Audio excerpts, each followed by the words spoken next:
Alright, folks, we're a little bit over, but, it's us, so take it as you will.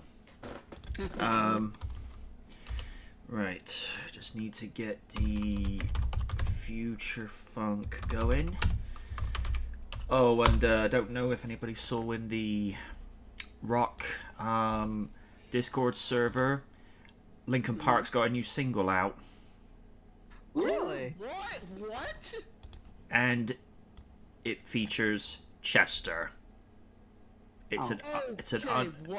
it's an unreleased track from Meteora known as Lost, and even better, this will make Raven go to Nirvana. It's all done anime style.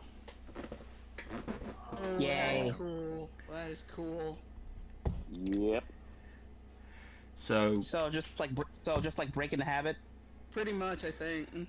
yeah, I like that video. because it's actually off a track that wasn't released on Meteora 20 years ago, because they've got a 20th anniversary album coming up with unreleased demos and various other songs that never made it onto the album, and it's just a way for Chester to contribute, even though poor guy's no longer with us. Yeah. And for me, Meteora, I think, was the last best Linkin Park album. Even though I thought Minutes to Midnight was okay, but I think Meteora was like peak Linkin Park back in the day. Oh yeah. Sean Retro says hi. Hello, Sean. Hello. Hey, Sean. Before we get going this evening, we have a small little announcement. You know her by many nicknames: the First Lady of Awesome, Madam President, and on the rare occasion, if her temper is pressed too hard, sometimes by Oni, Margin Lydia. Well, you can now add a new nickname to Awesome Lydia's resume: Madam Affiliate or President Affiliate. I dropped in on my break Saturday night, as you do, and when I witnessed there was a commercial before getting to her stream, I'm like, oh, this is new? So being the knight that I am, Madam President had her first sub, and the first of many bits to come. Congratulations to Awesome Lydia. She's worked hard for this. Thank you so much. Yeah, I'm looking forward to whatever comes next, because right now, I think on Valentine's Day me and Oni are gonna do a Valentine's stream together on my channel. So tune in to watch that. Because you Would you open. like a commentary of you watching a movie or something? That's a good question. Like, we were thinking of playing a game, but that might be an option too. Ooh. Yeah, because I think, you opened your Twitch, 3-4 months ago, give or take? I believe so. Yeah, that's when I first started to do my first streams. Yeah. But yeah, I'm just excited. I'm surprised that I got to affiliate the way I did, and I gotta thank Oni for that, because he was basically my hype man, if you get what I'm saying. He just like promoted me in like some other different streams, like for example, The Good Jared, or King of APOC, or I'm blanking on the name. Or I'm sorry, The Combat King. Thank you. You check out, by the way. They're awesome dudes. Yeah. But all in all, thank you so much, and I'm looking forward to see what I can do next and what people will like. For me, I'm just waiting till I get that email that says, you made it, and it'd be like, finally. I'm just happy to help in any way I can. Whether it be bit donations, sound donations, and possible commissions that may give you nightmare fuel. Oh, Nightmare Fuel, so you don't want me to dress up as Mr. McMahon for Halloween then? No, we definitely don't want that! Absolutely not!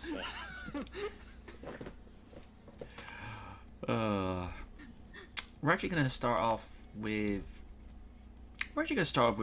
something that's not Nightmare Fuel. Yay! At least I don't think this is. And that is Jon Favreau to get his Hollywood Walk of Fame ceremony for February 13. Oh yeah. Robert Downey Jr., Chief Roy Choi will be there as guest speakers to induct Jon Favreau into the Hollywood Walk of Fame. Favreau is getting his name placed onto the Hollywood Walk of Fame this month. The ceremony has been scheduled for February 13 at 11 a.m. Pacific Standard Time and will be streamed live at the Walk of Fame website. Oh, didn't know they had a website. Located at 6840 Hollywood Boulevard, this marks the 2,746th star on the Hollywood Walk of Fame. MCU co-star Robert Downey Jr. and the show partner Chef Roy Choi will also be present alongside MC Lupita Sanchez Cornejo for the unveiling of the star. Hitmaker Favreau is a triple threat with his work in film, television, and as an actor himself, says Hollywood Walk of Fame producer Anna Martinez. His film and television work will be a part of Hollywood's zeitgeist forever.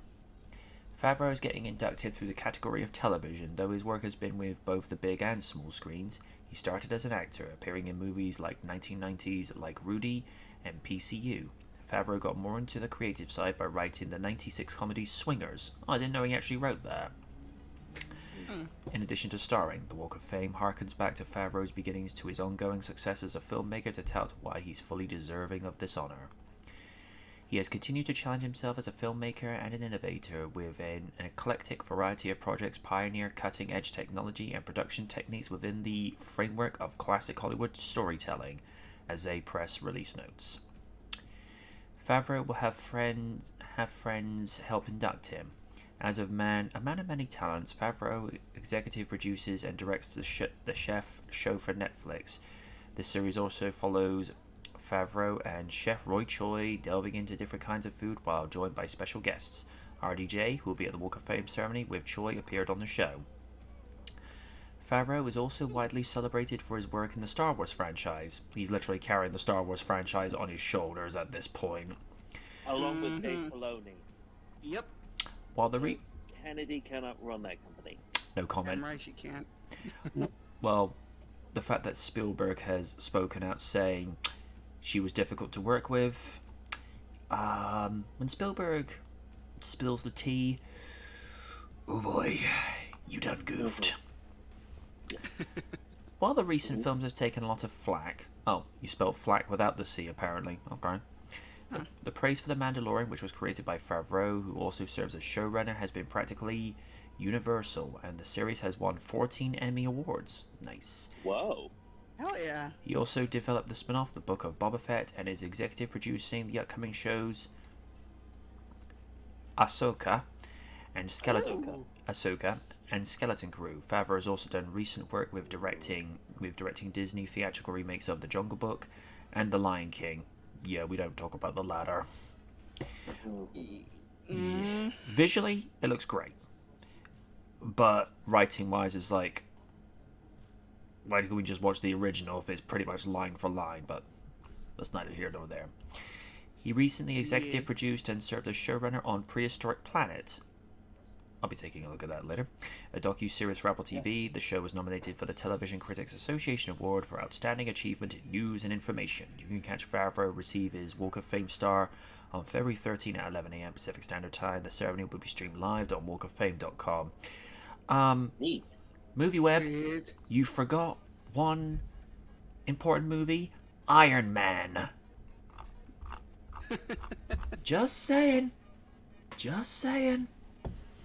But I will say, thoroughly deserved for what he's done, considering, you know, he's been, like I say, an actor in smaller roles. I mean, like, he was the assistant in Batman Forever, which, until I actually was doing my research for the retrospective for last year, I didn't even know he was in that movie.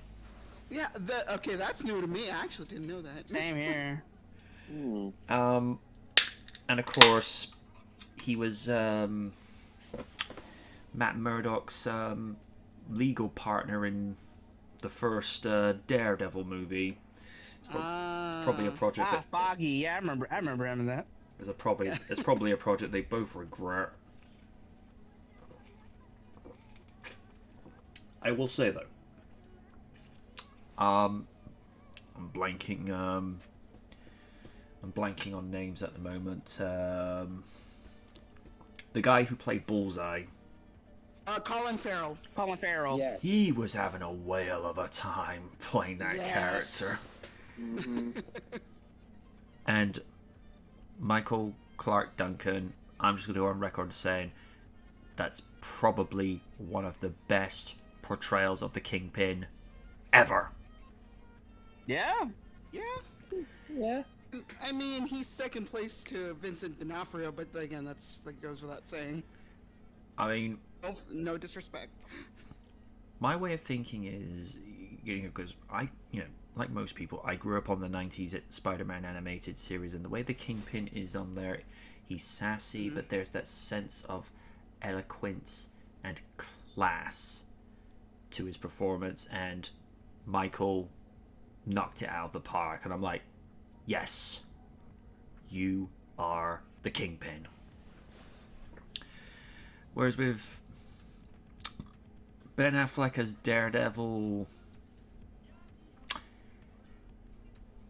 there are moments I enjoy his performance, and then I'm like, eh. But Honestly, when you compare the two with comic accurate / Affleck / Charlie Cox, I mean, okay. I think as Matt Murdock, he's way too edgy. But as Daredevil, he can be what he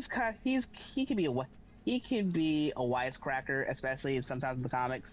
And I think it captured it well, a little bit, even though it was too, because you already know superhero movies back then didn't have that much direction, but in a sense it was just way too edgy. I did like one thing, where the radioactive substance that took away his eyesight also gave him back so much, is when he's able to see Elektra's face courtesy of the falling rain on her, and I'm like, okay, looking from a scientific perspective, that would make sense, because it's like a sonar. Mm-hmm. So I looked at that and thought, okay, movie. Okay, that makes sense. And also Jennifer Garner in that movie. How you doing? Do you know she apparently gets mistaken for Amy Jo Johnson on occasion? Really? Half and half. You know what? When you look at both those actresses, you can definitely see a resemblance. Yeah, absolutely. Well, funny thing, when GoldenEye was originally released and Famke Janssen was one of the antagonists, I'm looking at her and I'm like, wait, Amy, is that you? Because she does bear a resemblance. A bit, yeah. Slightly older, but... And you gotta love Pierce Brosnan's Bond when she's yanked up into the tree courtesy of the safety cable, and she's just crushed, and he just goes, "Oh, she always did like a little squeeze." I think it was That's like, she did like a good squeeze. Dude, That's so no. bad. That's so bad. I should have said it. But see, that's the thing. Honestly, with Bond, with Pierce Brosnan's Bond, I did like those one-liners when his enemies get effed up in messed up ways, like that dude, like the main villain in Die Another Day, before he gets hit by that fan blade. He says, "Time to face before that villain was like, time to face destiny," and then Bond was like, "Time to face gravity." Oh dear. I do miss Brosnan's Bond. It was the dry wit was just so on point. And of course it goes like, "You're an ornithologist?" "Yes, I'm just bird watching." Like, yeah, we know what you meant, dude. Because in the UK, birds is kind of a derogatory term that you would call a girl. Yeah. Oh.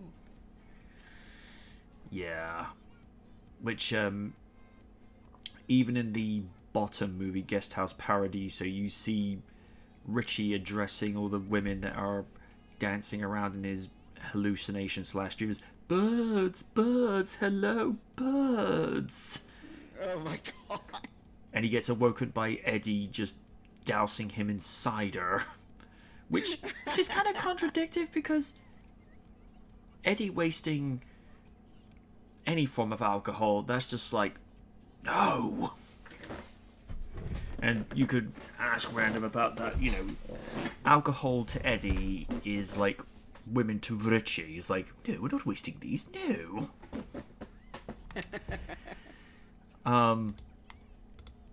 But on more topic with Favreau, thoroughly deserved. I think more so for his creative side. It's not to say that an actor is not creative, but I think he definitely deserves a lot of recognition and praise for what he has done as a producer and a director, because if it wasn't for him, we would never have gotten the first Iron Man. We probably would have, You in that matter. but, and here's another thing. If Marvel had just let him make the movies he wanted to make, because with Iron Man 2, he wanted to do Demon in a Bottle, and Marvel turned around and said, no, make the movie we want to make. And I'm like, but mine will be better. That's the bit you don't get. But it's just the thing with Marvel. It's just like, no, follow the diagrams, follow the flowchart, follow the, you know... Kids. Do it for the kids. Mm-hmm. Yes, do it for the kids when the movie's rated 12 or PG-13. Like, sure. It's like... And villains get their heads chopped off in some films. I mean, it's like be like Ace Ventura. It's a kid movie. It's like, yes, a movie that features a nude scene from Jim Carrey. Yes, because that's for the kids. Absolutely not. Oh, but like or 90s Ninja Turtles. Yeah. See, that's how you do something that's family orientated per se, but able to balance the darkness properly without it feeling contrived. Depending what country you're in. That too. Yeah. Especially with the UK. Oh, don't get me started. Hero Turtles, but that's a whole other story. They even had to redub the song where instead of Ninja Turtles, they actually sing Hero Turtles. Also, I think it was like the second or third season, Michelangelo had to use a freaking grappling hook instead of the nunchuck because for some reason it was deemed dangerous. But oh no! But Leo and Raph had the bladed weapons. Mikey has the one that's less threatening. I don't get it. I don't want to get it. It is what it is. TNA logic. Thank you, Oni. It fills the world with stupid. Oh, and according to the late Helsing 920, when I wasn't really earwigging this conversation, just that my brother had his Skype calls without his headset on, and he goes, dude, there's no such thing as TNA logic. It's like, yeah, Oni would beg to differ with you. Steve, thoughts on Favreau getting his star on the Walk of Fame? Well, it's about time he got some recognition, because without him, we wouldn't have the MCU that we know today. Absolutely. Yeah. And I can't even begin to fathom how much he has done for the entertainment industry. But he definitely is known both for his acting and for his directorial style. Yep. He really gets involved with his movies and TV shows and pretty much anything that he does in relation to the media. Oh, yeah. Yeah. I'm glad he's being recognized. That's all I've got to say. Yep. Raiden. Yeah, well deserved. Like Steve said, like the fact that he gave Iron Man so much love and care with the first movie.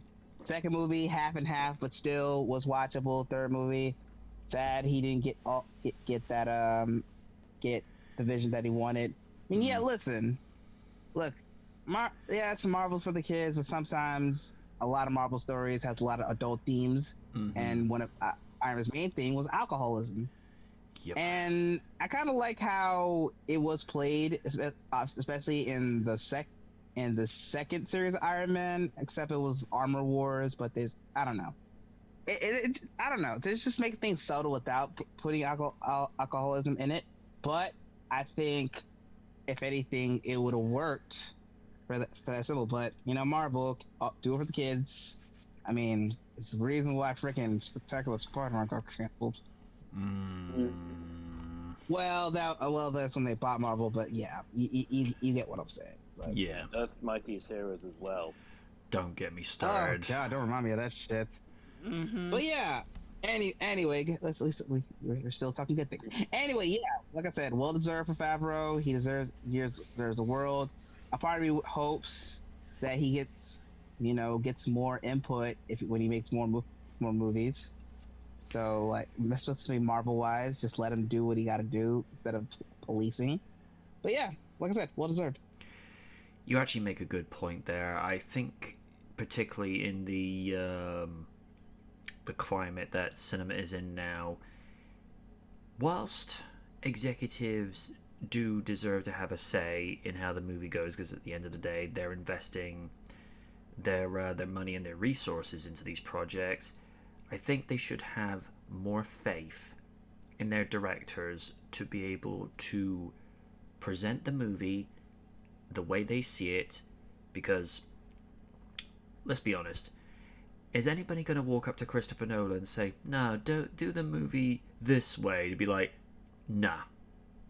Because after what he did with the Dark Knight trilogy, let him do what the hell he wants. Because he's that much of a consummate perfectionist. He has the vision of how he sees the movie in his head, and he sticks to the scripts that he writes. I guarantee you this: if Nolan had been the one to direct Man of Steel or Justice League, and Warner Bros. Trying to say, do it this way, be like, excuse me? And it's like, oh shit. Because it's like Kaiju said with regards to Sam Raimi when he directed the Multiverse of Madness. Maybe like small portions of that movie had Raimi's vision of how that movie would be, but I think it needs to go back. I'm not saying we allow a director to have creative control on the level of Batman Returns, because that's an example of directors having far too much control. Yeah. And as once again, you went full Tim Burton. Never go full Tim Burton.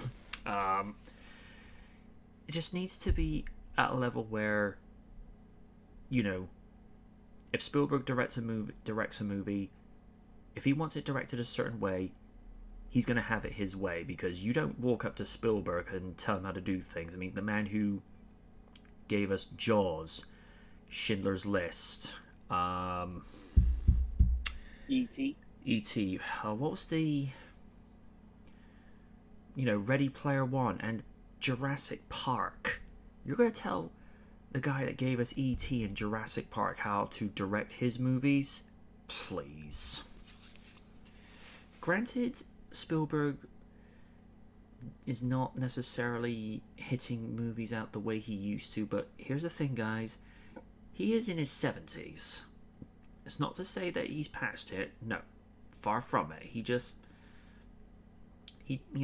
Over time, people's tastes, visions, and aspirations change, and he likes to direct the movies he wants to direct. And it annoys me a little bit that people don't give the movie Catch Me If You Can a lot more praise, because that's a very well done and very clever movie. It also, it was actually one of Leonardo DiCaprio's best performances. I know DiCaprio is getting a lot of flack in the media at the moment, but I'm talking about the performances and not whom his dating choices are. So let's leave that at the wayside. I just don't know. I just think if Favreau had been allowed to give us Iron Man 2 the way he saw it, you'd not only have a much more different movie, you probably would have had a better movie. Now, Iron Man 2, it's alright. It's watchable. It's not the first movie. The third movie, well, you know mine and Wynn's opinions on that one. But Iron Man 2, we only got glimpses of Demon in a Bottle. Glimpses. Mm-hmm. I would have liked to have seen full-blown Tony Stark lose it. Now we got small little glimpses, but it was too idealistic the way it tied itself back up. But we get it for the kids and all, but Iron Man 2, the way Favreau wanted it, would it be Oscar worthy? Not for me to say. But it probably would have been talked on the same level as the first movie, maybe even possibly slightly above. That's just my opinion. Mm-hmm. President Affiliate, your thoughts on the fact that Favreau is getting recognition?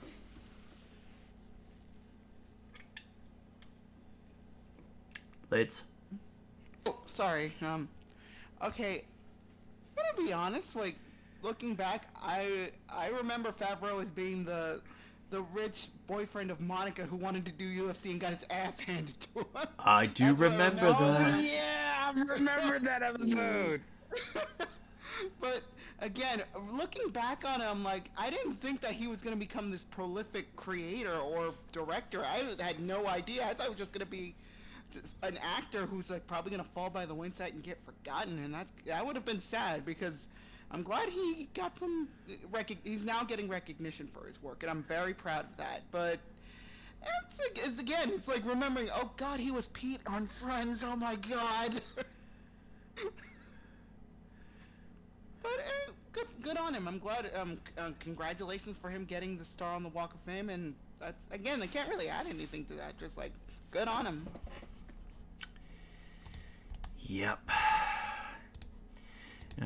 Until you mentioned, I kind of forgot that he had a small bit on Friends. In the same way, didn't even know that RDJ's first acting job outside of prison was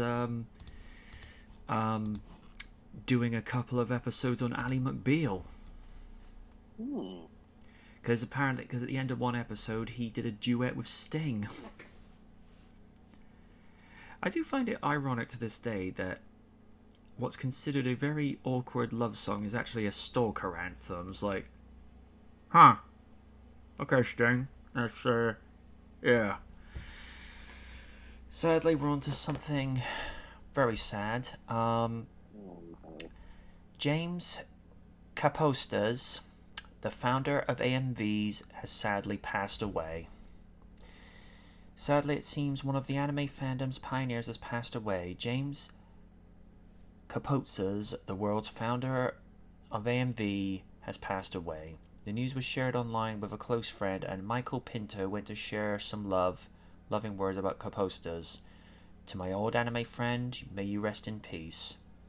Known as Jim to his friends, he created the first anime-themed music video using nothing but second-hand VHS footage, the tribute reads.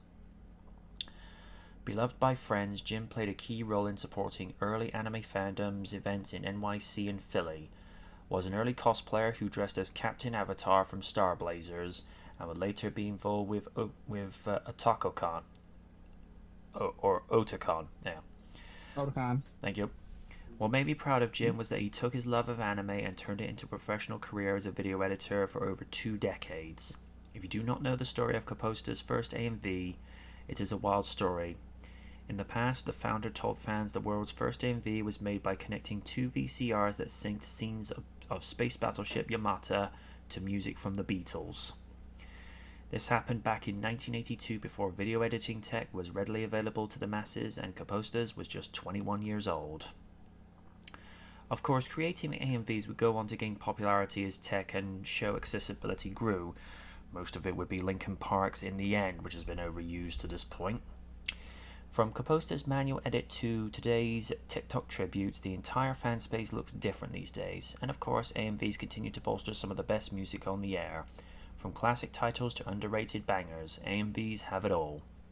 And it is thanks to Kapostas that we even have the pastime today. So if you haven't checked out any AMVs in a while, go watch a few in memory of one of anime's biggest fans. Our thoughts are with the creator's loved ones during this time. May Kapostas rest in peace. So any anime music video you've ever seen, this man started it all. Sad loss. Wow, I did not know this. Neither did I when I was gathering topics this morning after I came home from work, and there it was. You know, you think of anyone that's ever made a music video, put it on YouTube, whether it's Dragon Ball Z, which again, there have been so many AMVs to Linkin Park songs. It's... When I say it's kind of become cliche, I don't mean that in a negative sense. It's almost just like you're half expecting it at that point. And that's not a knock on Linkin Park, because their music can reflect different emotions to whomever listens to it. Me personally, I'm more in tune with what they did for the Transformer movies, especially with Let It Go. And the only reason I got emotionally attached to that one, not just because of what they did for Dark of the Moon, but someone had did a fan music video to Let Me In, and the music actually reflected what the characters of Abby and Owen had gone through, their trials and tribulations through the movie. And it's like, yeah, I can kind of relate to that. And you know, that I know when people say, yeah, but that's copyright, it's like, yeah, but here's a little thing that you're not thinking about. They're actually promoting your material, and they're doing it free of charge, and then people go to download your music off of either Amazon or iTunes, so they're doing you a small favor. Just think about that before you decide to get too narky about it. Not really a great deal I can add to what's said there, because like Raiden, I didn't even know about this, and when I think about it in retrospect, there had to be somebody who like did the first AMV at some stage. It's just a question of putting a name to it, and now we have a name. Sir Stephen, your thoughts? Like you and Raiden, pretty much not got much to say. It's just, it's sad to see the fact that basically the one who started something pass away, but what he did, pioneering that kind of thing, will forever be known on the internet. Yep. Yeah. Madam President? I can't really add anything to that. I'm with Steve on this one. I think you've said everything that can be said, and I can't really add anything to that. Master Raiden? Hey, I mean, listen. For me, I still watch AMVs to this day, and I'm happy that there's a name that started it all. So rest in peace, peace to the legend. You know, thank you for giving us something that's synonymous within this internet community. So, you know, mad respect. Rest in peace. Yep. And now for something amusing. It's likely to amuse me, Steve, and Raiden, but it's probably not going to be that fun for Madam President. Oh no! Oh no! Video of guitarist singing. Dear God. Video of guitarist singing Linkin Park song as Eric Cartman goes viral. Oh no! Yes.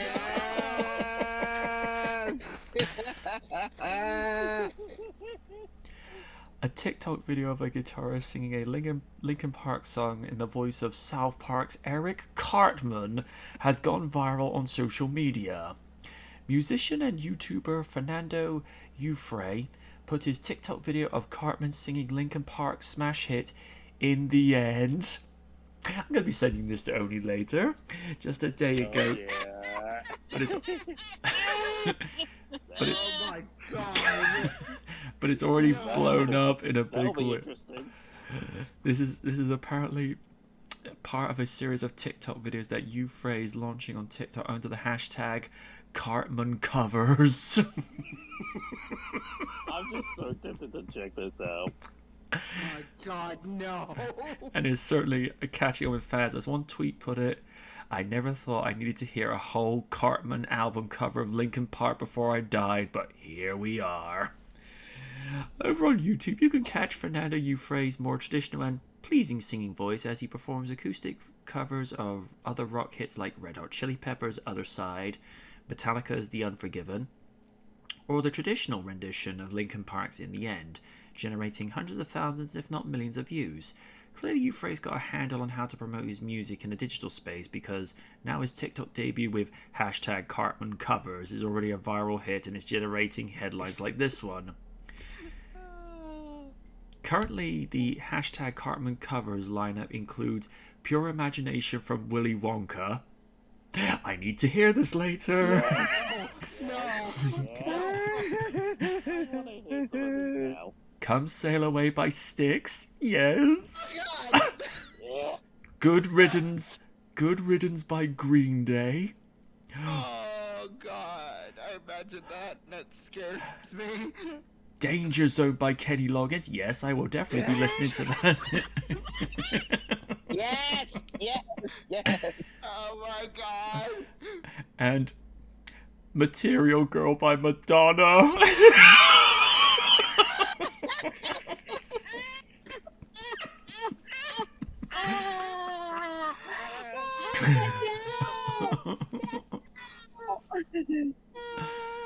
Oh, and Sean just said, but will it top Cartman's other song? You know the one I mean. I know what Poker you mean, Face? though. Yeah. Oh god. And even a tribute to the Friends reunion with "I'll Be There for You." Oh, no, no, no.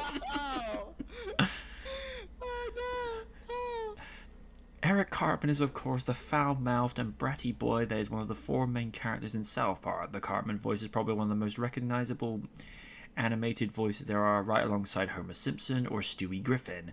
Many have tried to follow South Park creator and official Cartman voice Trey Parker and their own Cartman impressions, which is, to be honest, a high bar to raise.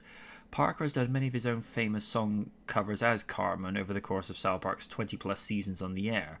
That's not even counting the number of original and wonderfully twisted songs that Parker and South Park co-creator Matt Stone have created and performed over the years. Just look up the song Uncle, and you'll know why. Yes. Oh God, yes. I know what you mean. Mhm. Oh, was it from Bigger, Longer, and Cut? Mm-hmm. Oh god. That I song. remember my mom heard about that and she was taken aback. What got me was on the Bigger, Longer, and Cut album, the rap cover of Uncle, and I'm like, the fuck.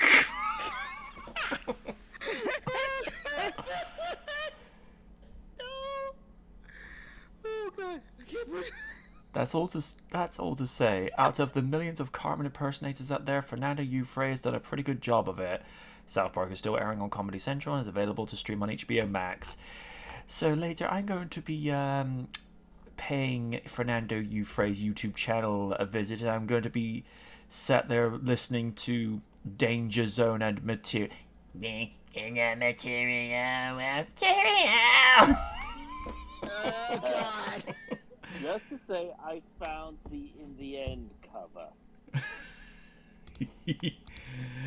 Oh yes.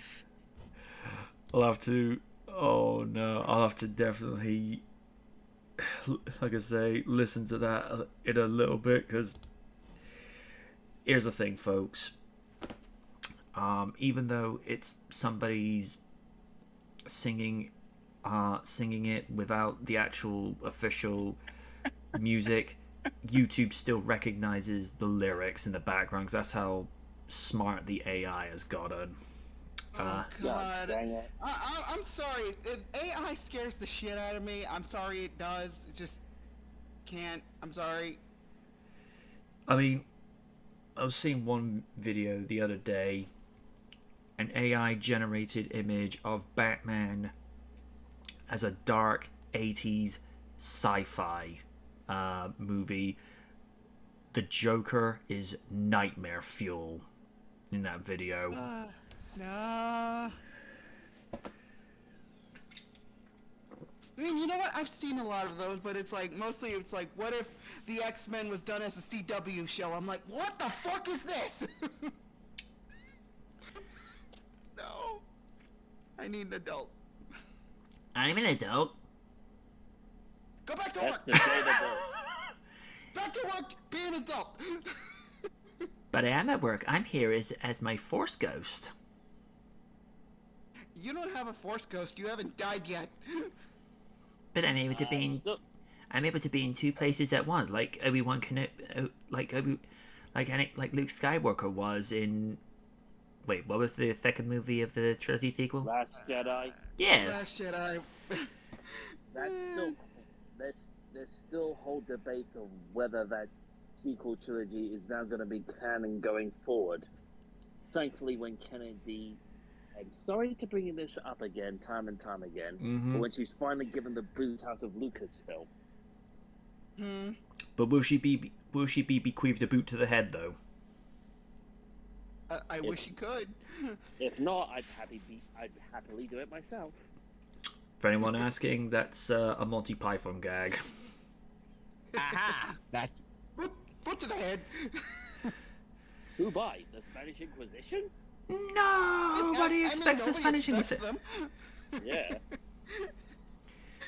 Just like nobody expects Oni to show up in a sophisticated monocle and top hat. Yes, I'm Sir Oni Rakaku. Yes, we're going to do evil takeovers. Yes, twisting mustache. As soon as that happens, I'm pulling that hat. Yeah, as soon as I'm pulling, he does that, I'm pulling the monocle off and taking the top hat and whacking him with it. I'm like, no, no, none of that. Oh, fine. To the Onimobile. You mean your pickup truck? Yes. He's probably listening like, pickup truck? Really, dude? Would you rather Hulk Hogan's Dodge Charger? Pickup truck it shall be.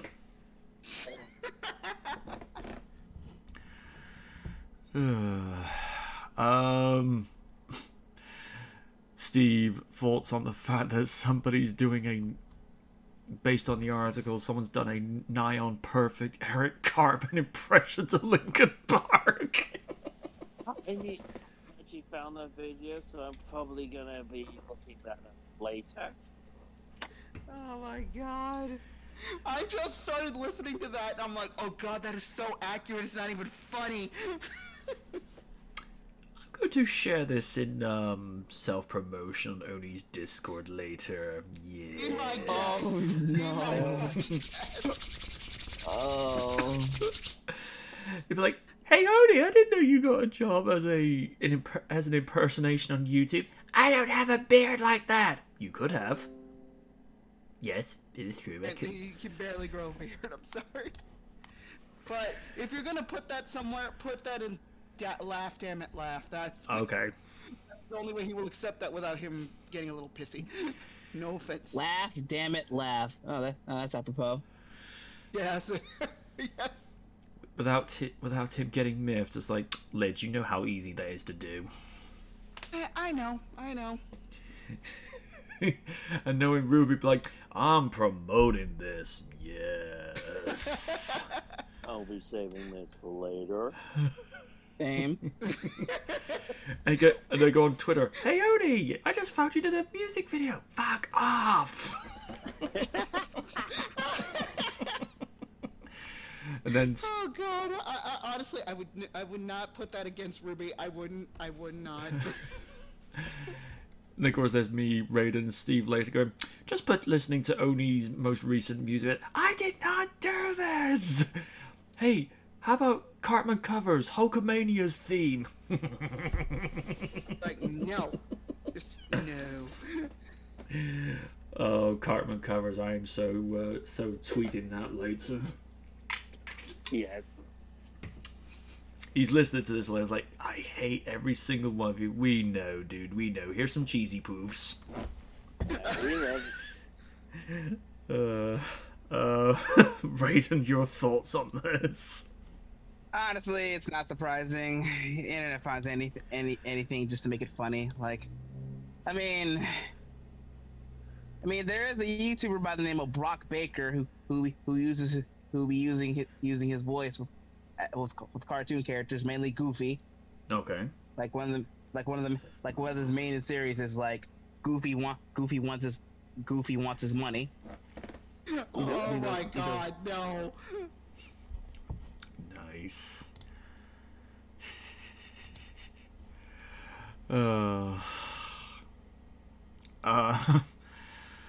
Lids, thoughts on it?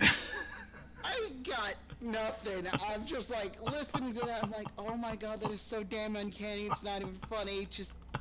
It's very creative because again, a singer that can mimic another person's voice is a very talented musician, and you gotta give him props for that at least. It's like Yeah. you do voice. Probably, I'm assuming you could do voiceover work, and well, I just again, hats off to the guy.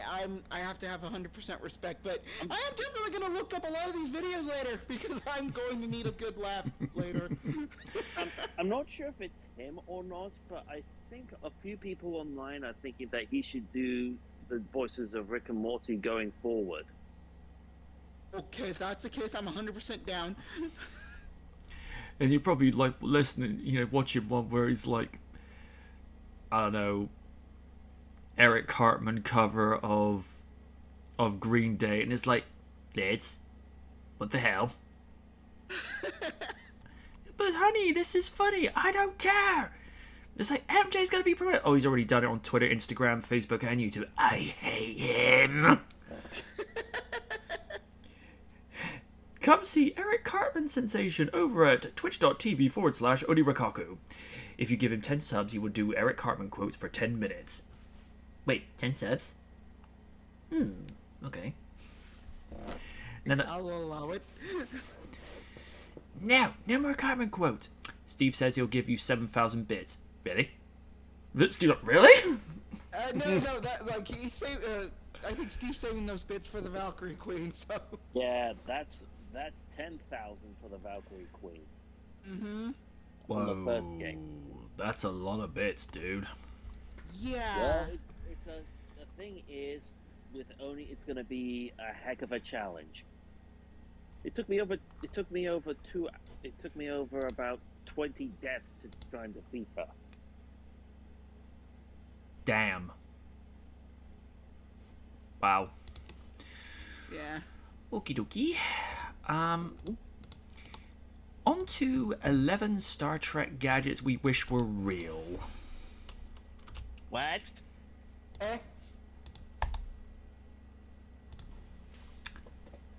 Alright. And the fact they start off with a picture of Picard. Always a good place to go. Make it so. Indeed. the greatest captain. Don't at me. Oh, 100%. The Star Trek I universe mean, I is... got love for Shatner, but it's come on, man. It's like anytime that man is on screen, it's just like you just want to follow anything he does. The Star Trek universe is full of high-tech gadgets that defy physics, bend reality, and get you to far away places really, really fast. From holodecks that recreate historical situations to universal translators that allow you to hear an alien language in your own tongue, the tech in Star Trek can only be described as one thing: magical. One of the most interesting things about the Star Trek franchise is how it bases the science fiction of its own world on science fact. It's not too far-fetched to imagine a day, perhaps centuries in the future, where most of this tech can be fully realized in one way or another. With that in mind, here are 11 gadgets from the Star Trek universe that we wish were real, and who knows, maybe one day they will be. Number 11, the Phaser. An entry weapon that has the ability to modulate its own damage output, the Phaser is a piece of Star Trek tech that defies the realm of modern physics. While advancements have been made in the use of energy weapons in recent times, a true weapon capable of sending out charged particles of light or plasma with any sort of consistency are still generations beyond us. In Star Trek, phaser energy can be handheld, portable, or utilized in larger systems like the phaser arrays seen on advanced starships like the Enterprise. In service among Starfleet personnel since the 23rd century, phaser weapons can be adapted for close combat use or large-scale conflicts. While Starfleet is not the only power in Star Trek with access to phaser weapon technology, they stand as one of the more ethically conscious powers that utilize it for combat, granting stun capabilities for smaller threat incursions, and some contemporaries, like the Klingons, still see little use for. The tricorder. The Swift Army knife of functionality, the tricorder is like having the capabilities of an entire hospital in the palm of your hand, and then some. Tricorders have the ability to heal minor scrapes and wounds and nearly instantaneously administer life-saving drugs or inoculate against harmful viruses or radiations at the press of a button. But the utilizations are not just contained to the medical arts. Tricorders can also be used as scanners, revealing cloaked targets, or hidden signals otherwise hidden to Starfleet officers, and as archaeological tools designed to unearth long-buried civilizations or cryptic messages. In our modern world, tricorders are more like science fact than science fiction, with real-life manifestations that can scan for radiation, serve as spectrometers, or even help patients diagnose medical ailments, albeit any more specialized function. The transporter, oh yes. Beam me up, Scotty. The legendary words of Captain Kirk to his chief engineer officer, Mr. Scott, in the original Star Trek series are forever ingrained in the psyches of Star Trek fans spanning multiple generations. And for context, that line was never actually said in the show's run. That was just something that I think fans drummed up. The transporter has the power to instantaneously beam Starfleet officers, soldiers, and captains to other ships and worlds. Their instant travel would revolutionize the modern world, eliminating the need for most point-to-point transport. Keep a Mustang around, that's all I'm going to say, and making cars, trains, and airplanes near obsolete. Yeah, but the journey is part of the adventure, you know?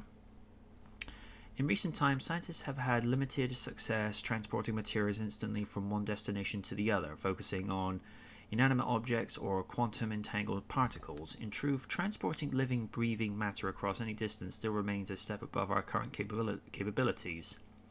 And the thought of having one's body taken apart molecule by molecule, then recombined together, sounds more painful than even the tech of Star Trek can account for. Well, because you are being taken apart piece by piece and then reassembled. Yeah, that can have disastrous results on its own. Anyone remember the Fly movies? No. Although, and I'm just saying this for context, the stepfather in The Fly 2, he got what he had coming to him. Just saying. In Picard, Captain Jean-Luc Picard, one of the most legendary captains of all time, facts, uses the holodeck to recreate his family vineyard and find solace in his ancestral heritage. We see this kind of use across the entire scope of Star Trek and all of the Star Trek gadgets. Perhaps the holodeck is the one that inspires the most imaginative uses, from exotic destinations that officers can only dream of while serving on Federation starships, to reenacting famous time periods in history or even training for combat. The holodeck is a multifunctional gadget that would change the modern world if realized in our times. I'd be spending most of the times in the 1980s in New York. Just saying. In the more advanced areas of the Star Trek timeline, holograms can be used to defend ships and even cause physical damage to organic life forms. In the real world, we see the first inklings of this technology in use, from three-dimensional billboards that defy our sense of reality to virtual concerts of past legends that appear all too real to be believed. I will say, while that hologram of Michael Jackson as a peppered ghost is what it was also referred to as, is still a little bit uncanny valley. Just saying. Not a diss, just being objective.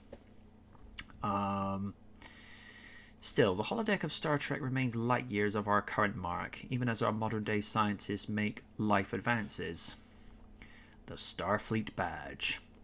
The Starfleet Badge is an iconic symbol of excellence, honor, and the advancement of the human experience across the cosmos. Instantaneous communication, the ability to track any one individual across space and time, is an incredible feat of scientific know-how, and perhaps one gadget that's most closely aligned with our modern-day capabilities. It's not hard to relate the abilities of the Starfleet Badge to the modern-day cell phone, with its ability to triangulate location and send transmissions across the globe. While not instantaneous, the transmission of data in our world is limited to the speed of light. In Star Trek, this cosmic speed limit seems to have been surpassed by savvy tech and the manipulation of physics that, while not insurmountable by current theories of our world, remains elusive to our current understanding of the cosmos. Only time will tell if we can bridge this gap between the fictional world and the factual one. Of all of the gadgets in the Star Trek armory, this one seems the most attainable. Warp drive. They're actually working on this, just so you know. Really? Yeah, I think Elon Musk is one of the people that's actually trying to attempt this. The world of Star Trek is full of warp-capable starships that defy physics and travel faster than light to distant worlds and civilizations. When at first might seem like a convenient plot device to suspend our disbelief in a universe of politicking intergalactic civilizations, warp drive actually has its basis in real science, and it is underpinned by theories that could result in faster than light travel one day. With the reality that distant light of stars takes millions and billions of years to travel space and time and register in our telescopes, it's clear that the world of Star Trek depends on starships traveling quicker than the limits followed by physics, even to make sense. Hence why having a warp drive in our times would be a monumental game changer that would shake the very foundations of human exploration forever. If we could somehow figure out a way to go faster than light and break the cosmic speed limit, maybe we could stake our place in the universe the same way Starfleet has, and people go to colonize Mars. Small thing, how about we sort Earth out before we start colonizing on other planets? Just saying. Tractor beam. A long-held staple of the science fiction genre, tractor beams in Star Trek would revolutionize our modern world. In Star Trek lore, tractor beams are often utilized to secure other spacecraft or tow disabled craft to safe harbor, and in some cases assist in combat operations against hostile craft. While the Federation is one of the most moderately advanced civilizations in Star Trek, other races like the Borg have even greater tractor beam capabilities and use it to devastating effect against Federation starships, draining shields and inflicting damage simultaneously. In our times, tractor beam technology would revolutionize the world, allowing us to tow objects through space and vast distances almost effortlessly. It would also be useful defensively, perhaps again serving as missile shield again, capable of protecting vital resources or military installations from attack. We are far away from any real-life tractor beam of Star Trek scale, but advances have been made using sound waves to control physical matter. Perhaps it's just a matter of time. I think police actually use something not necessarily the same, but it's also using tech that was suggested in Knight Rider, where Kit is able to disrupt machines via the microwave jammer, and this tech not necessarily realized in the same way. It was implied in Too Fast, Too Furious, where they sent out those like electric waves into Brian's Evo, and it did actually disrupt the car until Brian is actually able to separate the cables from it. So it's a similar Oh principle. yeah, I remember that scene. On a small side tangent, the first race where it was just to get this cigar clipper, what happened to that '03 Mustang? Oh no, You mean the 03 Mustang? Oh yeah. that hurt. Oh yeah. Between the two trucks, I'm like, oh, that hurt. Oh, you mean the blue one or the orange one? I think it was the orange one because that was like fourth generation Mustang. Well, now you know how I felt when I saw that beautiful Mazda RX-7 Han Road got destroyed. Oh, that hurt. It's like why do you think I got that Jada Toys model? Also that Brian Skylar from Too Fast Too Furious. Now, off topic, the only car I need to complete that collection is that BMW M3 from Need for Speed Most Wanted. Yeah, I'm not a huge guy on Beamers, but that is a good car.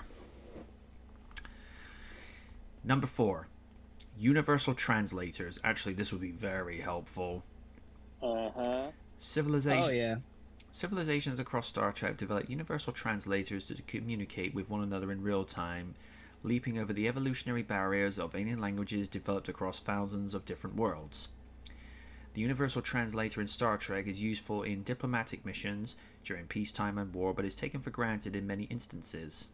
We hardly even recognize the tremendous amount of technology that would go into developing such a capability, as its use in Star Trek spans over hundreds of years of development, leading to its widespread adoption and standard use in Federation Star Trek communications. In real life, a universal translator would truly change the world, allowing people from all over the globe to instantly communicate with one another seamlessly. This tech, while remarkable, is not as far-fetched as it sounds, however, with modern advances building on the capability to translate multiple languages in real time and allow for near instant communication. Well, that sorts out my vacation to either South Korea or Japan. Just saying. The Replicator. We've all witnessed the crew of multiple Federation starships command the Replicator to create food, beverages, parts, or devices in an instant. Make me a WWE Raw script that has logic, sound, and consistency. Mr. Rikaku, none such exists while Vince McMahon is in charge. Damn it! With the ability to manipulate matter on a quantum scale, the Replicator, quite understandably, stands as one of the most important bits of technology in the Star Trek universe. Without this tech, intergalactic travel at the scale of the United Federations of Planets would be impossible, and notably could single-handedly explain the advancement of human civilization to the point where jobs become a thing of the past. A Replicator with the ability to conjure food, medicine, parts, or any vital materials instantaneously would revolutionize our world and quickly bring a resource-dependent economy to its knees, something that Earth in the times of Starfleet has already navigated, though, on its ascension to the exploration of stars. Gene augmentation. If you think That's a little no. Yeah, I don't know.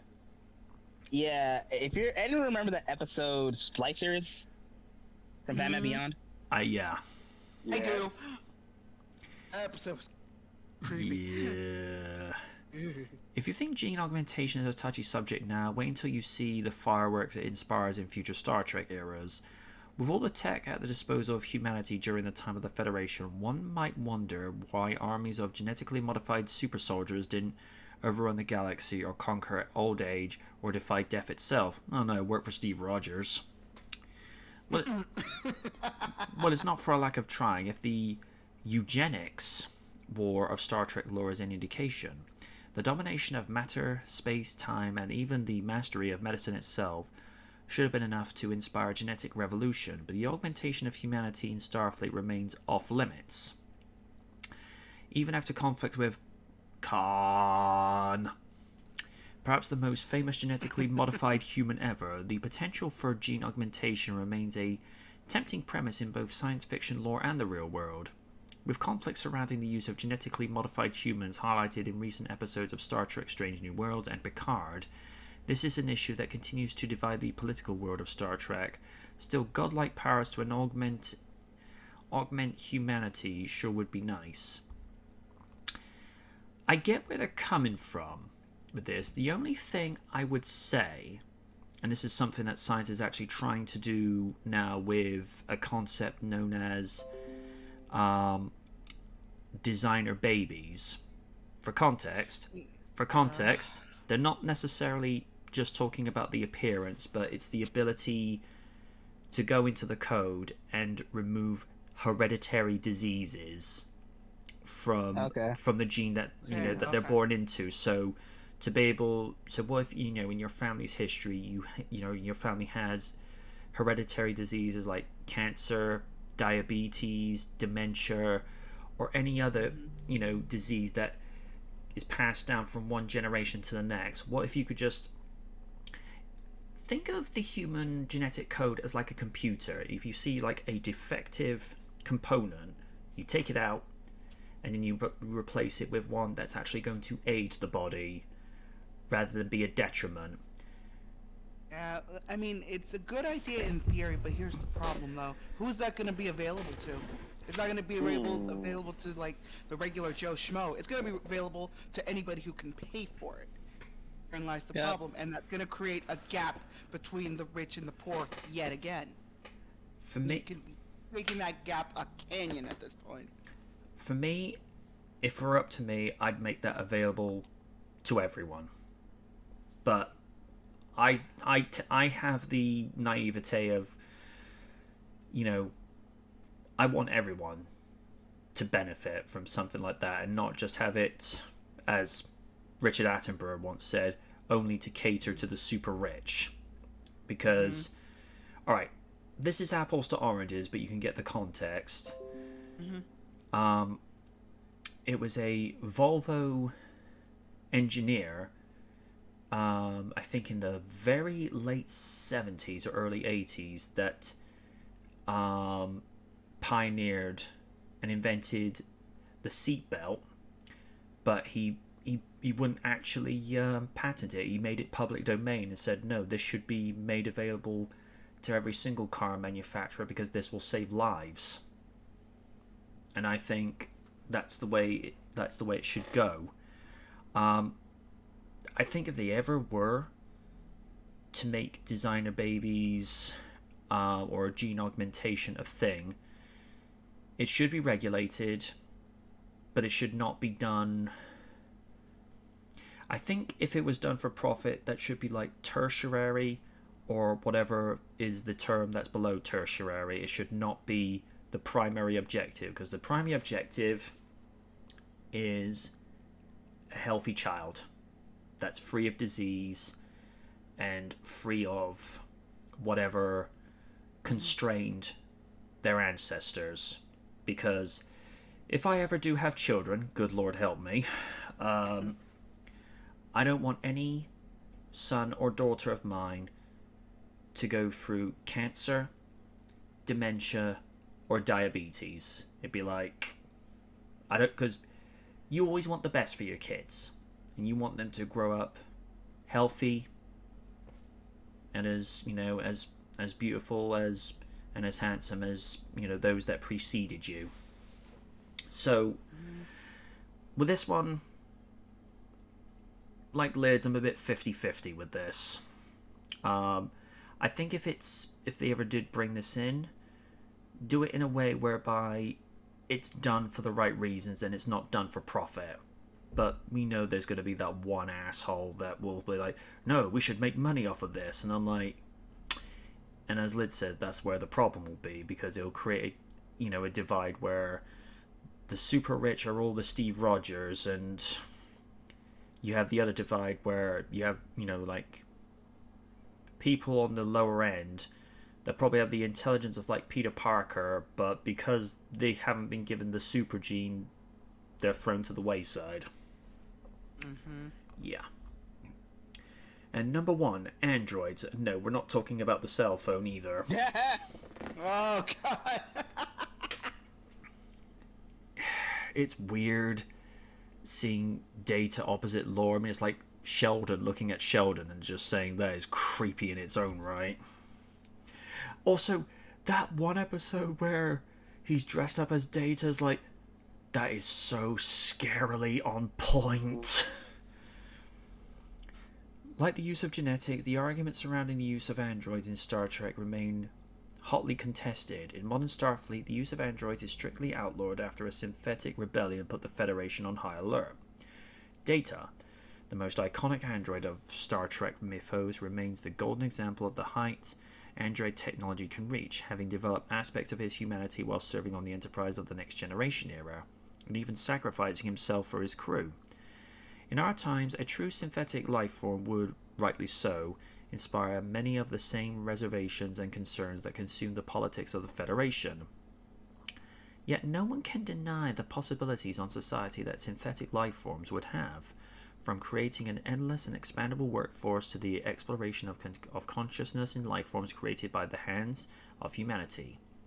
With so much potential, androids are one gadget in Star Trek that both science fiction and science fact seems destined to tackle one day.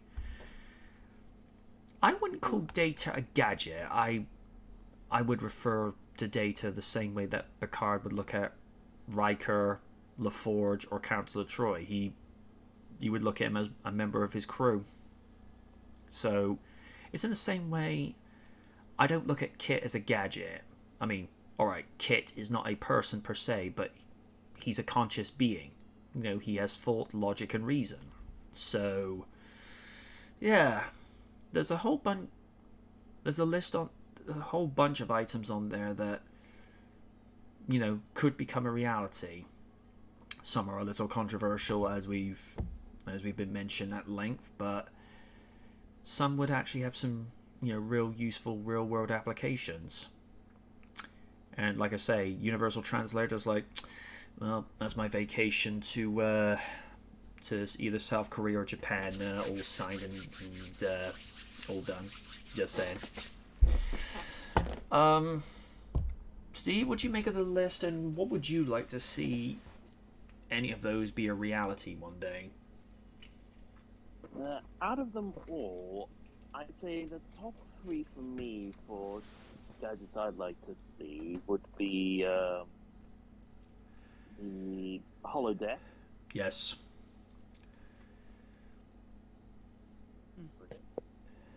I'm just running through them. The replicator. Yeah. And probably the universal translator. Although with the replicator, you know, we kind of have that with 3D printing. Yeah, that's fair. But there's a few others on there which just raise up a whole lot of ethical issues. Yeah. Mainly with the gene augmentation and the use of androids, because we all know that in recent years with AI, it gets eventually beyond control of what the original creators hoped it to be, to the point where they have to automatically shut it down. So I don't think we're ready for androids on any level yet.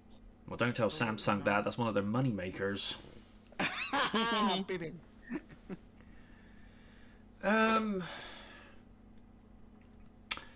The only way you could get around that is if you put Isaac Asimov's 3 laws of robotics hardwired into their core. That's the case, yeah. I mean, it's the same thing with Kit, because his primary function is the preservation of human life, unlike Cars, which was self-preservation. So, Vince McMahon's mind in the body of a sports car. Oh no! I'm gonna run over my competition, literally. Yeah. As long as it's more Data than Lore. Although, to be fair, Lore had kind of an interesting character redemption arc in the first season of Picard, so I will give him that. And it's probably just as well Data got his send off into the sunset because, you know,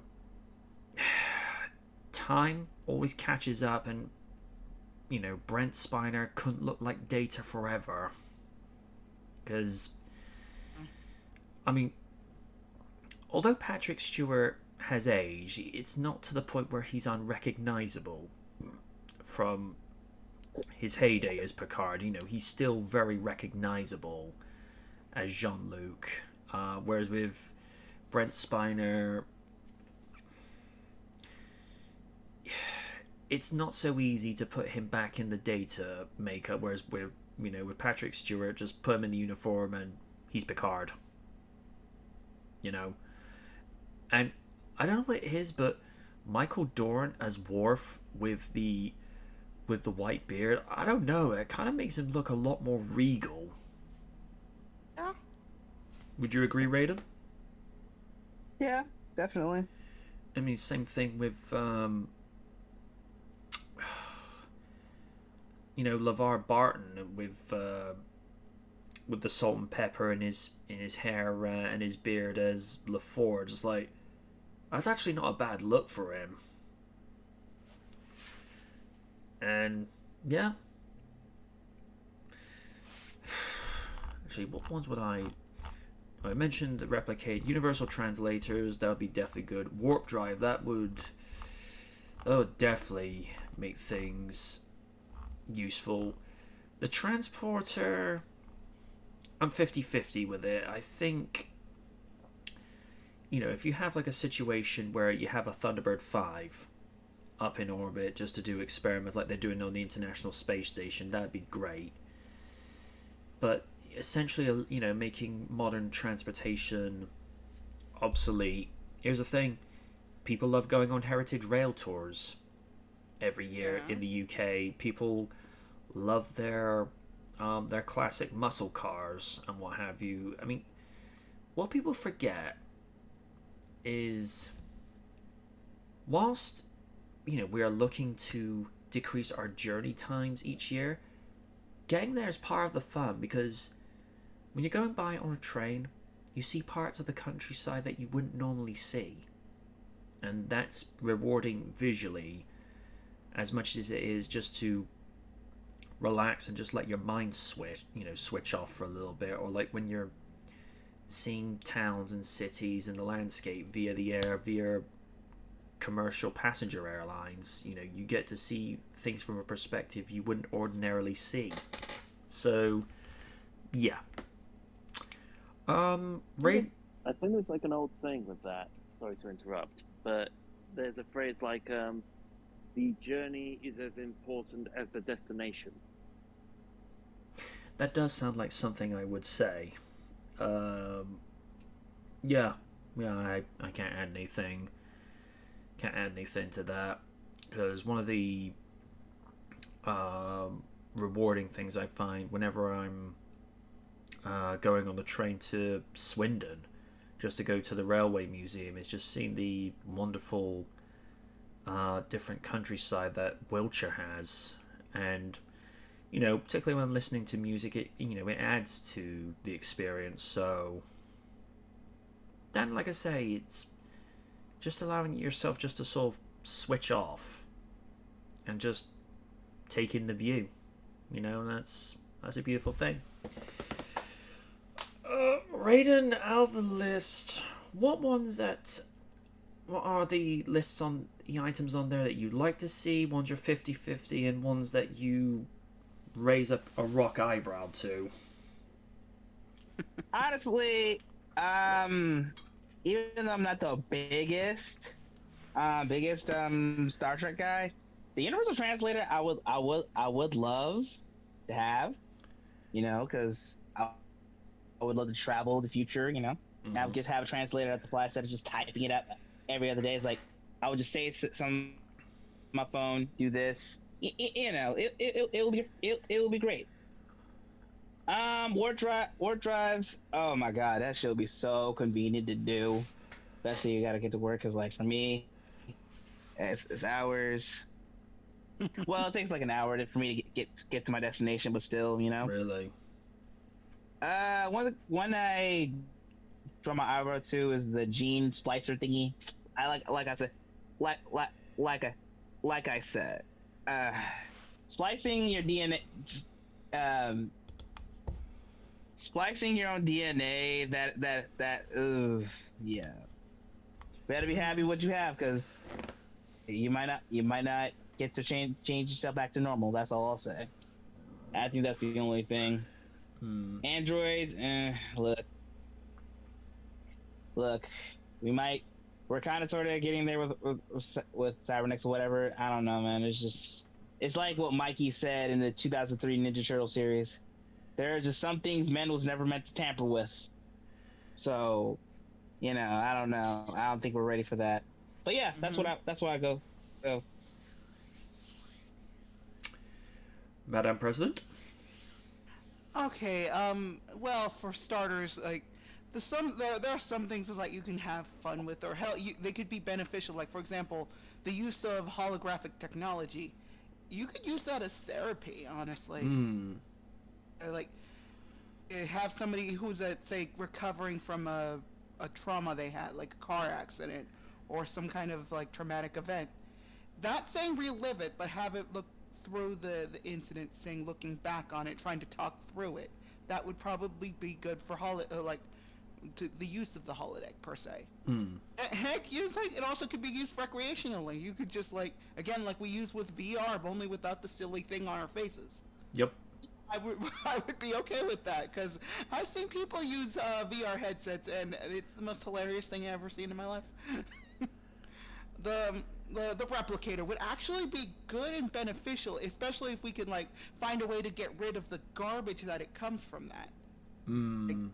Like especially if you're using food, that would like solve the food problem. If like we can just replicate food, it's like we'd have to like work out the kinks without it looking like for mush, but still, it's like, again, it'd be a work in progress.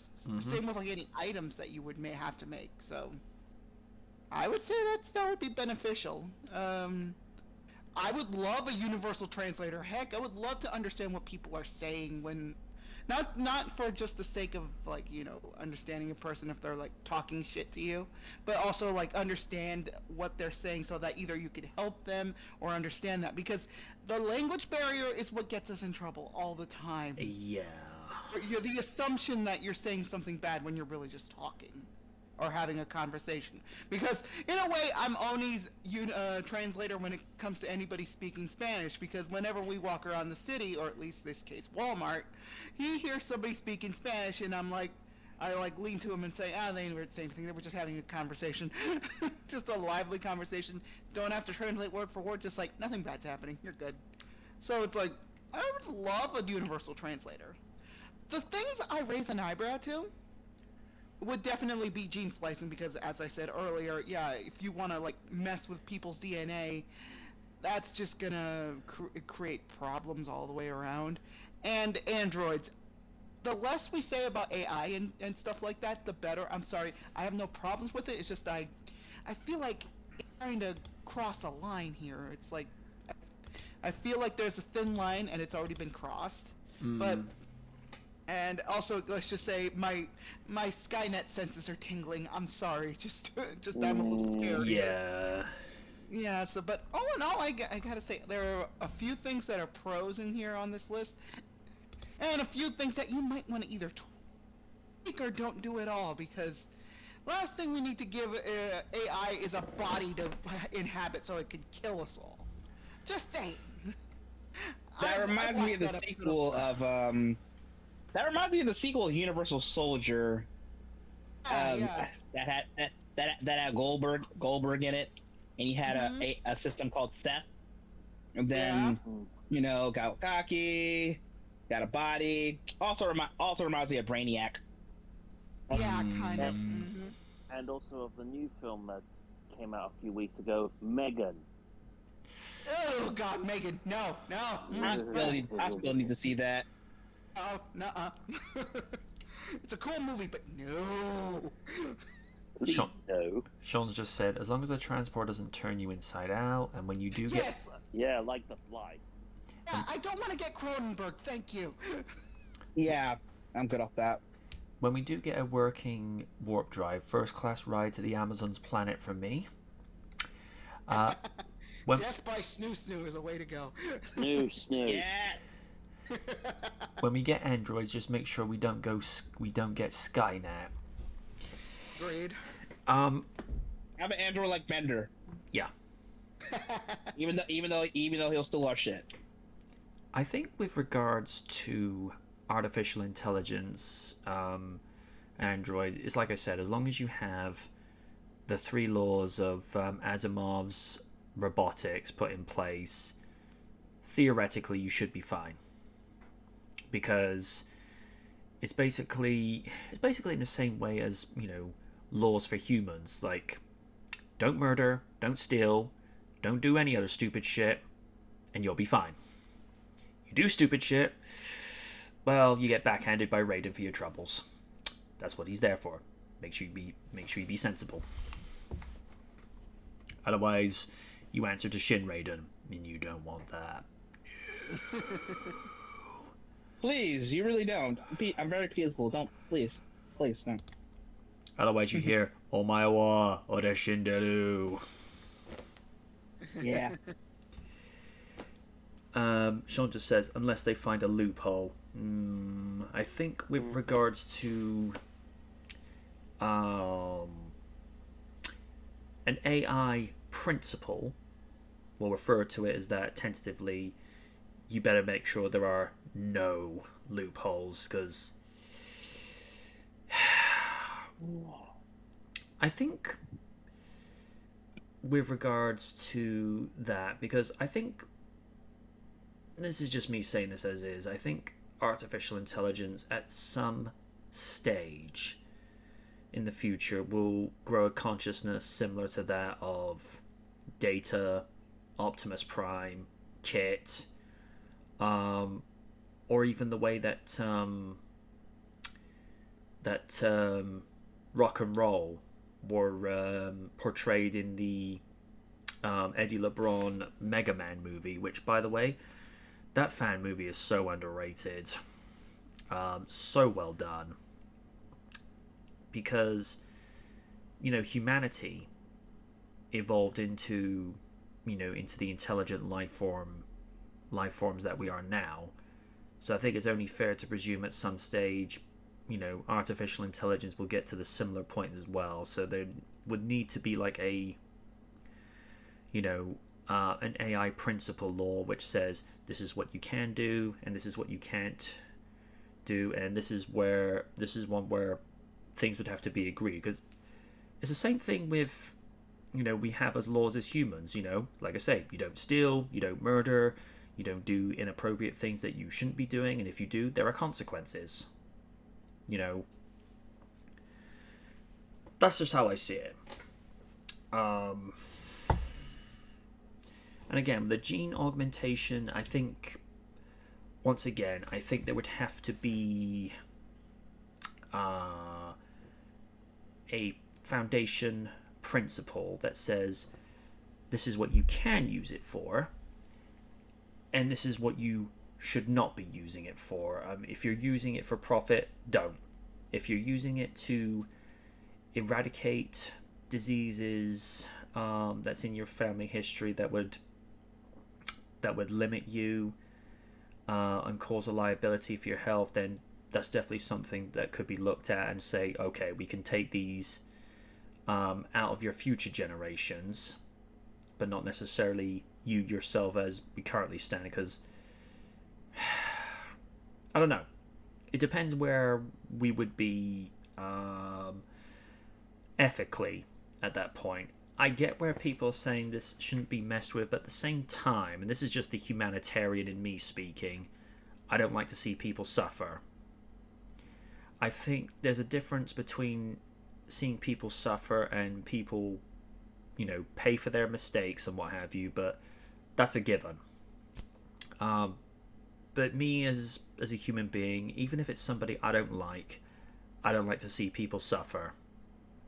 That's just me, though. If I see, somebody who says that they're suffering with cancer or any other type of horrible illness, my heart goes out to them. Because, I've lost several members of my family to that disease, and, I wouldn't wish anything even on my worst enemy. Because that's just me. It is what it is. And after that, I think we'll move on to something a little tiny bit more lighthearted, because that got a little bit heavy towards the end. Let's see. Oh, here we are. Unexpected romance within Mighty Morphin Power Rangers. Oh. Yeah, and it's one that I'm surprised they didn't really go with, even in the original series. The Rangers are attempting to find a way to rescue the Green Ranger in Power Rangers 105, though that is only going to get more complicated thanks to the appearance of Alpha 1, and there's still the looming threat of Lord Zed to deal with, by the way, in the comment panel below, with his mask off, if he ever wakes up. It just wasn't about the team, though, in Boom Studios. Newest preview 105, we also got to see a potential new couple that most probably didn't see coming. We're talking about Zack and Trini. I wanted to joke from Zack. Yep. That kicks off an awkward conversation. It continues to be even more awkward after, and it seems to be seen even if anything ever comes of it. You can check out the previews starting on the next slide. Zack and Trini didn't expect to become the primary guardians of a young child named Journey. And though the time they had with Journey was cut short due to their accelerated aging, that time had a profound effect on them. In their preview, they are discussing their time as guardians of Journey, and that leads to a moment that clearly alludes to some unexpected feelings. Zack says he meant one particular line about Trini saying yes to being asked on a date in high school as a joke, and then Trini reveals to him that she briefly dated Jason and things got complicated. I didn't know about that. They're into. Oh yeah, I remember that. I think I remember that too. That was in the prequel comic, I believe. Oh. Yep. They are interrupted before the conversation can completely resolve, though, and it does feel like a few additional things probably need to be said before the chapter on this potential relationship can be completely closed. 105 is written by Melissa Flores, Power Rangers, The Dead Lucky, drawn by Simona de Gianfelice, hope I said that right, colored by Raul Angulo, and lettered by Ed Dukeshire. The issue also features a main cover by artist Torrin Clark, Miles Morales Spider-Man, and variant colors by Bon Bernardo and Paulina Ganushu. Again, hope I said that right. You can find the official description of the issue below. New players are added to the board as the Power Rangers continue their frantic search for their missing Green Ranger. Meanwhile, the Omega Rangers have encountered their perils of their own. Is help from one of the Power Rangers' most twisted enemies the advantage they need? Or are they being led into a trap? In Power Ranger lore, oh yeah, it's a trap. What do you think, Power Rangers fans? Let us know in the comments below, and as always, you can talk with things Power Rangers me on Twitter at MattAguilarCB. And as we see, folks, in this bottom panel, Lord Zed without his mask, and it's creepy as hell. Well, it does come after he did get zapped by the Zeo crystal.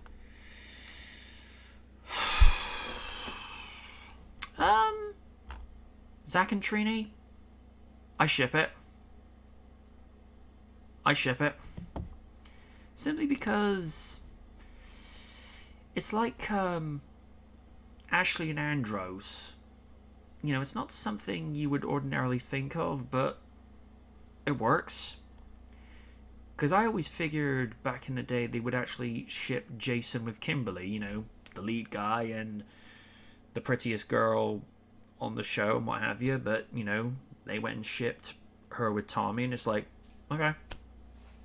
So, yeah, it's unexpected, but I like it. I ship it. And, to our own Red Ranger, Raiden, what do you make of it? I'm with it. I mean, I've already I've already sung the praises of what Boom Studios can do with Power Rangers as a whole that Saban could not do. It's I don't know, man. It's just stuff that I like reading. It's like I think what Steve said before we got on air, man. It's like IDW, Boom Studios, Dark Horse. I think sometimes like they make great content. And Power Rangers is one of the most oldest living productions for years. So I'm really happy to see that Boom Studios is giving tender loving care to Power Rangers as a whole. And this whole potential relationship, I'm with it. I like they know how to hit the mark. Like I like how they made Tommy and Kimberly's relationship. Not all sunshines and rainbows. Right? You see struggle, you see conflict. I think that's what you like to see in Power Rangers. So, with this, I ship it. I can't wait to see what they're going to do with it. It's a lot of good stuff with Boom Studios. With this, with Power Rangers Ninja Turtles 2, which is getting really really good. So, I can't wait. This is good. It would have been interesting to see if they could have ever gotten Walter and Twee to portray that on screen back in the day, because at times the way that they were paired with each other, like particularly in the Pudgley Pig episodes where they had like the different food stands and what have you, I'm like, yeah, I can see this. Yeah, I can see you two working. Sir Stephen, your thoughts? This is what I love about Boom Studios, and considering what they were doing towards the end of the Neo Saban era of Power Rangers, paying more honor and trying new things with the brand. And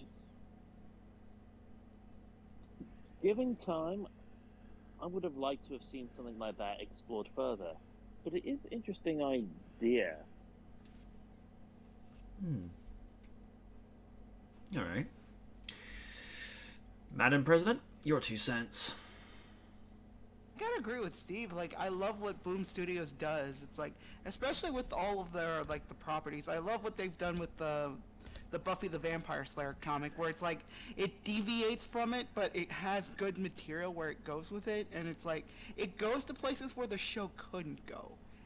It isn't that semi dumpster fire that was season 8 through 10 of the comic. I'm sorry. It's just like I was fine with it, but I wasn't a fan. Sorry.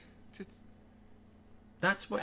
But Isn't that where she relocated all the Slayers out from Sunnydale to some castle in Europe? yes, and and Xander got together with Dawn, which again, ew.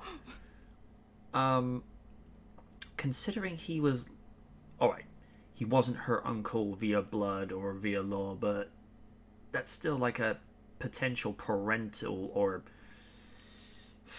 elder family figure. It's like, It gets a little worse when you realize that Xander is Joss Whedon's self-insert, and they had that little rule of Joss is not allowed to be alone with Michelle anymore, kind of thing.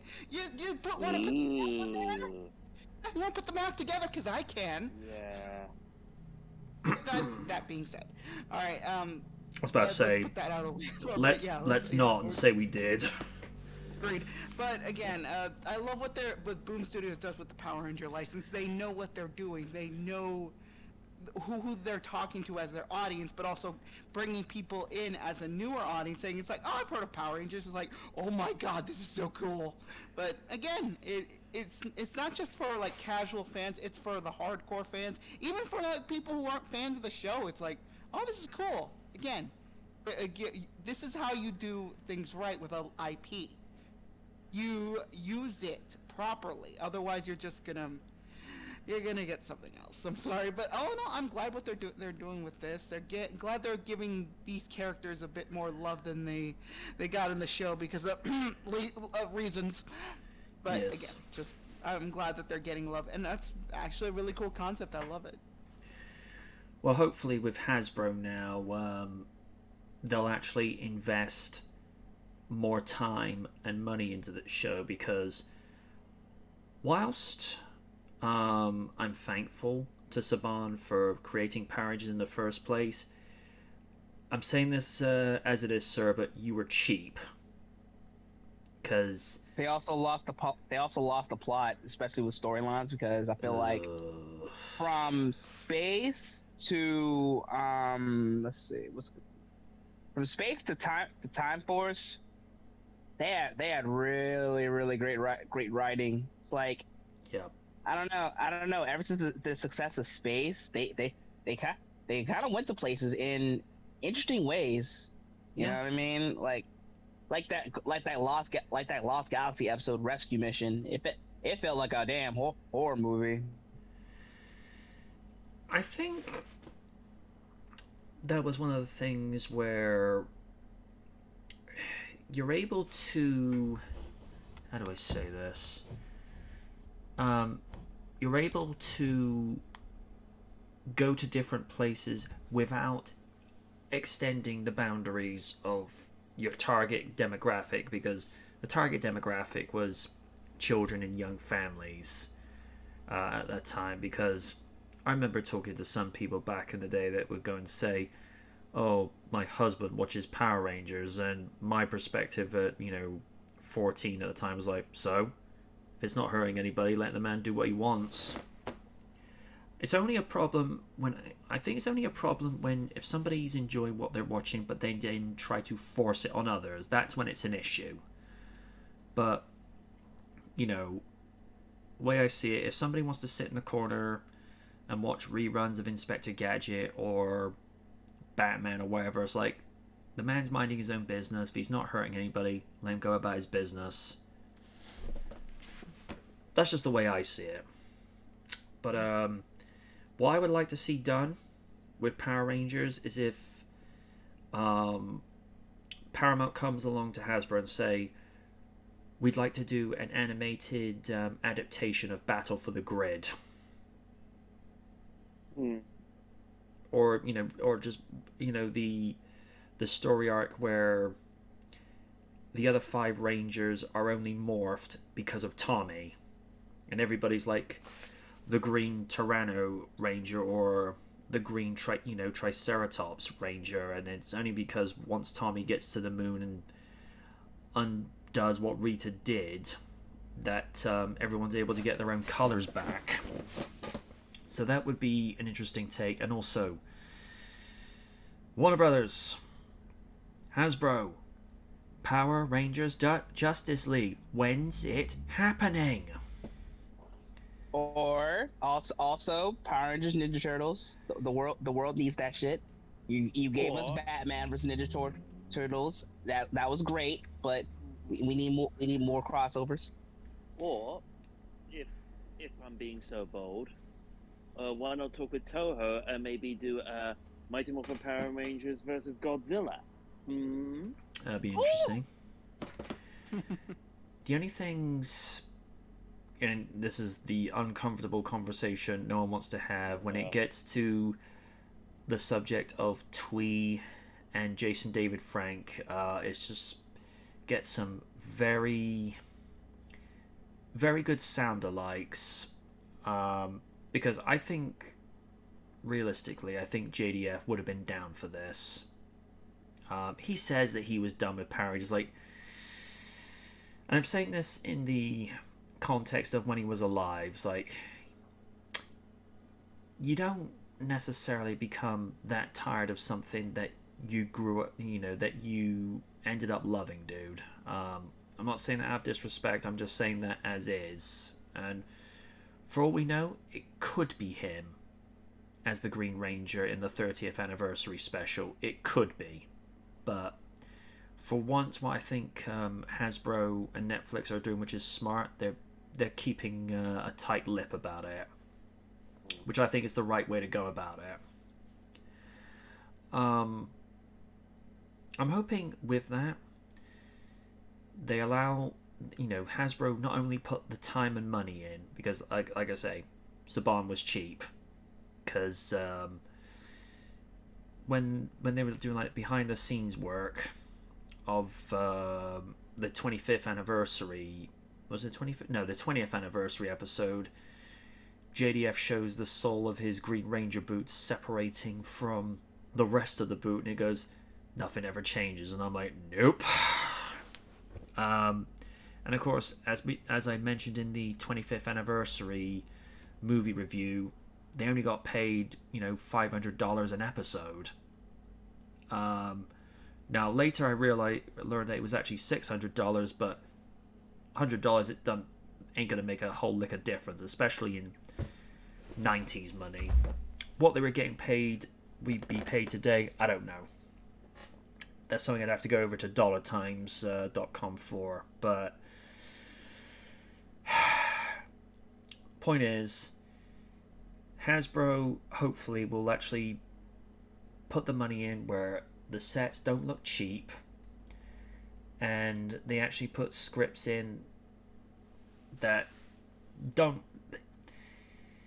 You can have some kid shows where the dialogue doesn't feel like it's insulting its target demographic. Look at Batman the Animated Series. That's something that both kids and adults could watch. Or even Justice League the Animated Series. Because there are some themes that go on in there that when you're a kid, it flies over your head, but when you watch it as an adult, you're like, oh shit, I didn't know they were going there with that. I don't remember it like this. And it's like, that's subtle, where they just sort of able to sort of sneak it in, where it's not stepping out of its boundaries, but you can see it plain as day as an adult. Like we've discussed this once or twice before, the Batman episode about the child actor that never grew up. I mean, that, when you watch it now, that hits hard. Or, the episode where the Reverend got his brother, who was a gangster, to actually go to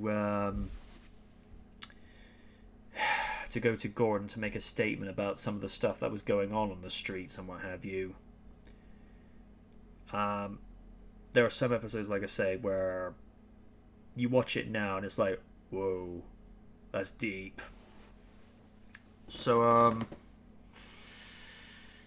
yeah. For certain, it's like it's crazy, man. Like Batman the Animated Series, it just did not feel like a kids show. It's like it was definitely like something for the adults. It's insane. Yeah.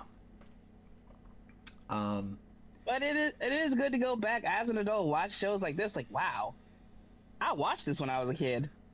What the heck? I mean, because there are some episodes that are dark as fuck. I mean, Yep. Like the origin of Two-Face. Jeez. Especially the way that the art style they had for Two-Face. I mean, especially in the, like when they do like the cliche horror thing, when you see flashing lights or lightning, and then you see regular side of his face versus the twisted side. I mean, as a kid, that's nightmare fuel. Especially the voice that the actor put on as Two-Face, where he goes down real deep, and it's just like, yeah, I'm not watching this with the lights off. Honestly, for me, the one that scared me the most, aside from like Joker, was Scarecrow and Clayface, especially at the ending where Batman narrates is like the only thing they found was just a shell. Like, remember, Hayden was an actor. He was an act that fooled us all, and it was that woman who was laughing, and then all of a sudden, when her eyes open, it's Clayface's eyes. I'm like, oh my god. I mean, It is terrifying. Scarecrow, It is, yeah. in particular, in the new Adventures of Batman and Robin, that very snooze type of voice, like, don't do that. Don't do that. Especially with the noose that he actually had around his neck. Yeah, I'm like, all right, insane. that's messed up. Yeah. Especially in that episode Over the Edge, where, well, we all know the ending, that it was all a scarecrow fear toxin, but oh lord, when Batgirl died, yikes. Yeah. Good lord. Ugh. Liz, did you actually get to your take on the idea of Zack and Trini being a thing? Oh yeah, I already did. Yes. All right, my bad. Okay. Let's see. There are other topics, but we have literally only got probably like mere minutes left, and we want to actually try and actually stick to the times that we're supposed to be sticking to. So this is probably as good a time as any to leave it here, and also I've got work to go get ready for it in a bit. So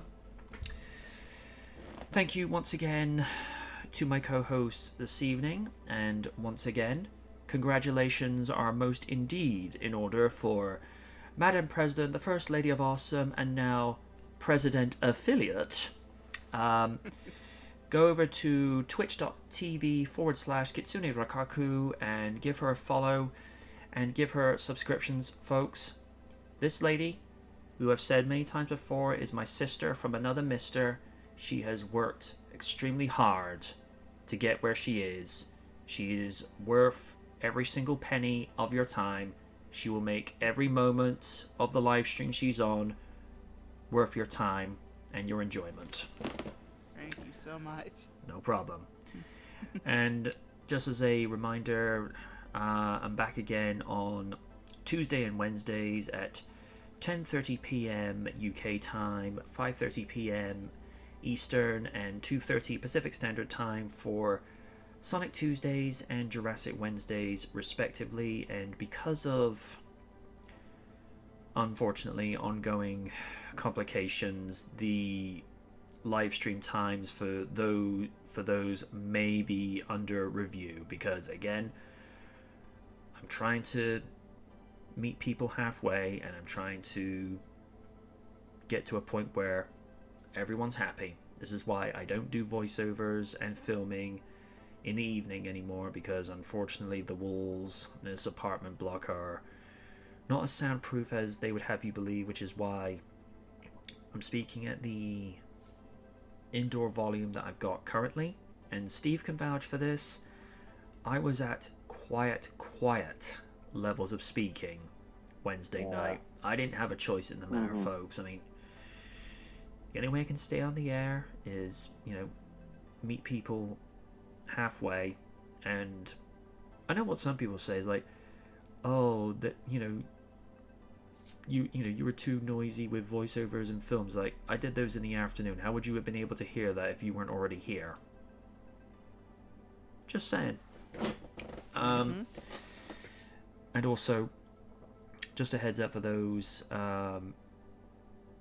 who may be interested in knowing, the quiet hours in the UK, particularly weekdays, are from 11 p.m. until 7 p.m. So basically, we're not suggesting that you can make excessive, obnoxious noise up until 11 p.m. But what they're saying is after that time, considerate levels of noise are appreciated and what have you. So, I mean, it's not like I'm going to be, having the speakers up and playing obnoxious 80s rock and roll music, although that in its own right is tempting to do, maybe, in a convertible going down the road, but that's a subject unto itself. But, it is what it is. I'm trying to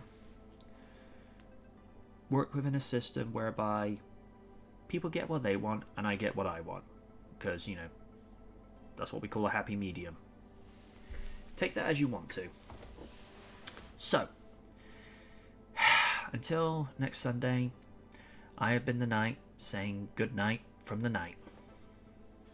Good night. Yeah. And who are we going to go raid? We'll go raid the little lemon bun. She is what Wynn refers to as a cinnamon roll. Just so sweet, so so so friendly, and she's very giving and what have you. So yeah, do give the lemon bun a follow. She drops a few cuss words here and there, but it's more like it's incidental and it's within the context of what's appropriate and what have you. So yeah, we like the little lemon bun. Okay, we'll see you next week. Good night, everybody. Okay. Good night.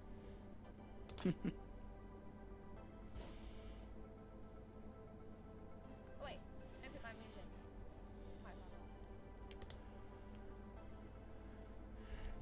MJ9, thank you for the raid. She's playing Odyssey. Thank you. Aw, nice. How you doing? Neat. Great.